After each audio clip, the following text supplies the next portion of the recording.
예, 안녕하세요. 예, 오늘 4번 문제 인과관계에 관련된 거를 한번 오늘 공부를 해볼 건데요. 정답은 몇 번이냐면은 정답은 2번입니다. 자, 2번 설명드리고 그리고 나머지도 설명을 드려보겠습니다. 2번에 볼게요. 피고인의 행위가 결과 발생에 유력한 원인이라 할지라도 결과 발생에 시간적으로 근접한 제3자의 또는 또 다른 공동 원인 행위가 있다면 피고인의 행위와 결과 사이에 인과관계는 부정된다 이렇게 나왔는데, 인과관계가 부정된다 요 말이 들어가 틀린 거죠. 여전히 인과관계는 인정됩니다. 그죠? 그래서 어떤 행위가 있었어요. 그리고 또 어떤 결과가 있어. 근데 이 어떤 행위와 이 결과를 갖다가 연결시키는 어떠한 요소가 있다고 봅시다. 이걸 인과관계라 그러는데, 이 인과관계가 없다고 한다면은 우리 형법 제17조에서는 그 결과를 범죄의 결과를 귀속시킬 수가 없습니다. 그래서 17조에서는 뭐라고 규정하고 있냐면은 어떤 행위라도 죄의 요소되는 위험 발생에 연결되지 아니한 때에는 그 결과로 인하여 벌하지 아니한다 이랬거든요. 그래서 인과관계가 없다면은 그것을 범죄의 결과로 단정짓기는 어렵죠. 그래서 근데 여기 보시면은 지금 보시면 뭐라 나왔어요. 피고인의 행위가 결과 발생에 유력한 원인이래요. 그죠? 깨끗하게 해보자. 다시 한번 보자고. 피고인의 행위가 결과 발생에 유력한 원인이래요. 근데 도중에 뭐가 꼽사리가 낀 거야? 근접한 제3자 또는 다른 공동의 어떤 원인 행위가 꼽사리가 낀 거예요. 자, 이 경우라도 그죠? 유력한 원인이 맞다고 한다면은 비록 여기에 근접한 제3자의 행위 또는 다른 어떤 원인 행위가 있다고 하더라도 여전히 뭐다? 인과관계는 인정됩니다. 부정된다가 아니라 인정된다는 거예요. 그래서 기본적으로 여러분들이 아셔야 되는 것은 결과 발생에 있어서 어떤 유력한 원인이 있다고 한다면은 비록 그 안에 어떤 꼽사리가 낀 어떤 행위가 있다고 하더라도 여전히 그 인과관계는 인정된다는 거, 요것이 키포인트라고 말할 수 있습니다. 그래서 우리 형법 제 몇 조? 17조에서 규정하고 있죠. 자, 여기다가 좀 적어봐. 우리 형법 제 몇 조에서 규정하고 있다고? 인과관계는 17조에서 규정하고 있습니다. 자, 그래서 어쨌든 정답은 요거로 보고 2번 체크해 보시고 이제 1번에 한번 좀 봐볼까요? 1번에 깨끗하게 하자. 자, 1번에 보시면은 자, 여기 맨 이 내용이 1번 내용도 해당되거든요. 자, 갑이 을을 2회에 걸쳐 두 손으로 힘껏 밀어 땅바닥에 넘어뜨렸대요. 그리고 폭행을 가했는데 그 충격으로 인해서 쇼크성 심장마비로 사망에 이르렀답니다. 자, 그런데 계속 볼게요. 비록 을에게 그 당시에 심관성 동맥경화 및 심근 섬유화 증세 등 심장질환의 지병이 있었고 음주로 만취된 상태였으며 그것이 을의 사망에 영향을 주었다고 해서 자, 갑의 폭행과 을의 사망 간에 인과관계가 없다고 할 수 없다. 인과관계 있다는 얘기겠죠. 그죠? 판사들이 말할 때 이런 말 조심하셔.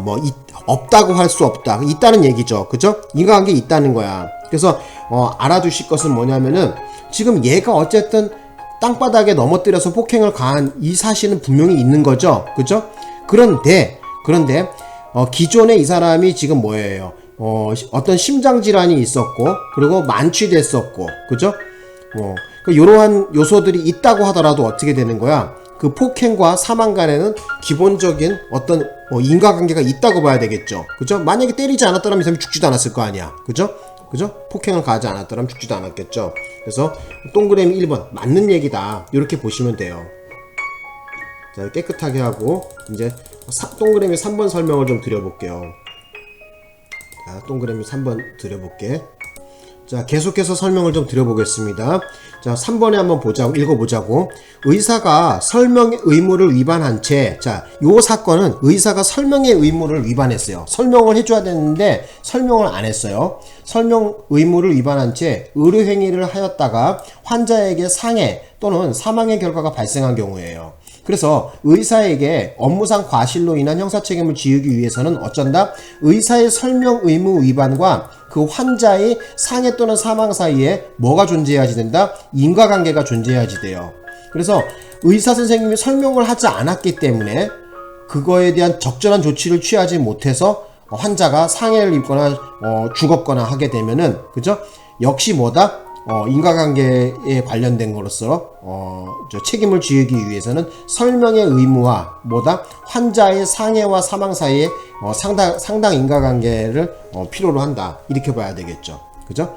그래서 어쨌든 설명의 의무를 위반한 거와 그 사망 사이에 어떤 끈앞풀이 되는 인과관계가 존재해야지 됩니다. 그 의사가 설명하지 않았기 때문에 거기에 따른 적절한 조치를 취하지 못하는 경우가 있겠죠. 그죠? 맞는 얘기다. 자, 그 다음에 이제 동그라미 4번을 설명하겠습니다. 4번에 보시면 갑은 자신이 경영하는 속셈학원 강사로 을을 채용하고 학습 교재를 설명하겠다는 구실로 유인하여 호텔 객실에 감금한 후 강간하려고 하자. 여기까지 끊어보자고. 나쁜 놈이네요. 그죠? 그죠? 근데 옛날에는 이러한 경우가 많이 있었어요. 학원 강사들을 갖다가 원장들이 이렇게 좀 성폭행하거나 이런 게 많았었습니다. 자, 봅시다. 을이 완강히 반항하던 중 갑이 대실 시간을 연장을 위해 전화하는 사이에 객실 창문으로 통해서 탈출하려다가 지상에 추락해서 사망했답니다. 자, 이 경우에 강간 미수행위와 을의 사망 사이에 상당 인과관계를 우리 판례는 인정하였습니다. 그래서 이 강간 미수죄로 처벌한 사례가 있었죠. 그죠? 강간 미수와, 그죠? 그러니까 강간 미수, 그러니까 치사가 되겠죠. 그죠? 예, 죽었으니까. 그래서 어쨌든 사망 사이에 인과관계는 있다고 봤어요. 그죠?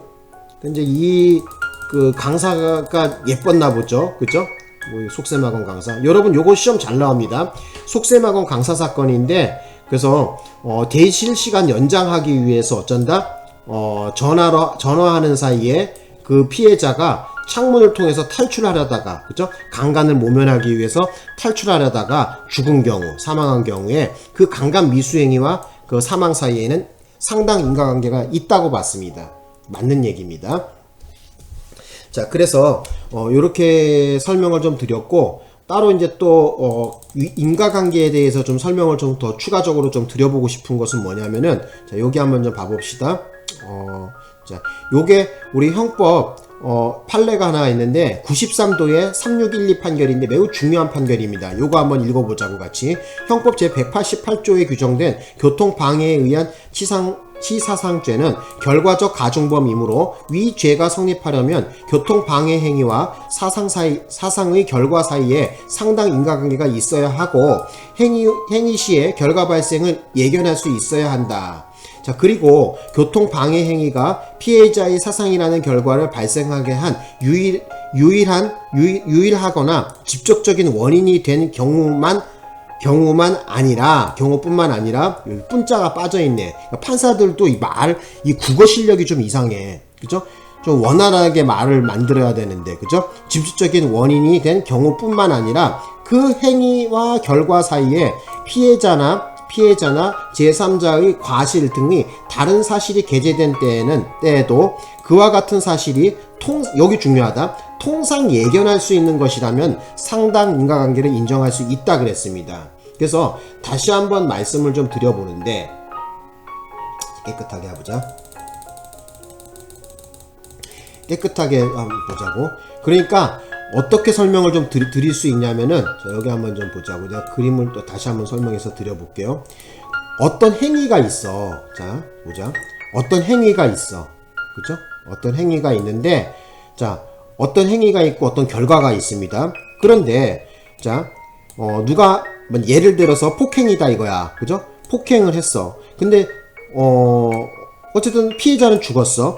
이 경우에도 이 폭행이라는 행위와 사망 사이에 어떤 연결고리가 되는 인과관계가 존재해야지 됩니다. 우리 형법 제17조에서는 그것을 규정하고 있습니다. 인과관계가 존재해야지 됩니다. 만일에 이 인과관계가 단절됐다고 한다면은 그 범죄의 결과에 대해서 책임을 지을 수가 없겠죠, 피고인에게. 그죠? 그런데 여기 보시면은 지금 유일하거나 직접적인 원인이 된 경우뿐만 아니라, 자, 여기 보시면 도중에 제3자의 과실이나 다른 사실이 꼽사리가 껴도 개재됐다는 건 꼽살이 꼈다 이거야. 그거 꼽살이 낀 것이 통상 예견할 수 있는 것이라면은 상당 인과관계가 있다고 봐야 되는 거예요. 되셨나요? 그래서 그거를 좀 말씀드릴 수 있습니다. 예를 들어서 뭐 어떤 것이 있냐면은 뭐 갑이라는 사람과 여기 A라고 볼게. A라는 사람과 B라는 사람이 있는데 서로 말다툼을 하다가 싸웠어. 그죠? 근데 이 B라는 사람이 뭐 예를 들어 갖고 뭐 지병이 있었어요. 뭐 옛날 뭐 심장이 뭐라 그래야 돼요? 뭐 혈압이 높았다든지 아니면 뭐 저기 뭐냐 좀 뭐가 몸이 안 좋은 사람이야. 그런데 이 경우에 A가 그 사실을 모르는 상태에서 주먹으로 쳤어. 그런데 병원에 그래서 병원에 옮겼는데 때마침 병원에 이 의사 선생님이 이 B라는 사람을 빨리 수술을 해줘야 되는데 수술 지연이 일어나요. 그래서 수술을 또 늦게 하게 됩니다. 그 바람에 B가 결국은 죽었거든요. 그죠? 그래서 방금 말씀드렸던 의사의 수술 지연이라는 거 있죠? 의사의 수술 지연이 있다고 하더라도 지연으로 해서 죽었다고 하더라도 기본적으로 갑이라는 사람이 을이라는 사람을 때려갖고 그죠? 실신시켰다는 거. 자, 기본적인 사실은 그대로 있겠죠. 그죠? 자, 비록 의사 선생님이 수술 지연이라는 새로운 사실이 꼽사리가 꼈다고 하더라도 A라는 사람이 B라는 사람을 때린 사실에 대해서는 기본적인 사실이 존재한단 말이에요. 그죠? 직접적인 원인이란 말이에요. 그렇기 때문에 상당 인과관계가 있다고 봐야 됩니다. 그래서 다시 한번 정리해 드리자면은 비록 A라는 사람이 B라는 사람을 때려서 사망의 결과를 발생했는데 그 도중에 이 의사 선생님이 빨리 수술해 주지 않아 갖고 죽었다고 하더라도 그죠? 새로운 사실, 의사 선생님이 빨리 치료해 주지 않은 이러한 새로운 사실이 있다는 것만으로 인과관계를 부정할 수는 없습니다. 그래서 기본적인 어떤 사실이 그죠? 명백하기 때문에 바로 인과관계를 인정했다는 것이 바로 우리 대법원의 입장입니다. 그래서 요거 좀 다시 한번 말씀드리는데 피해자나 제3자의 과실 등 다른 사실이 게재된 때 꼽살이 꼈다고 하더라도 그것이 통상 예견할 수 있는 것이라면 상당 인과관계를 인정할 수 있다는 것이 우리 대법원의 입장이죠. 되셨나요? 자, 그래서 요걸 이렇게 좀 설명을 좀 드려보고 싶었어요.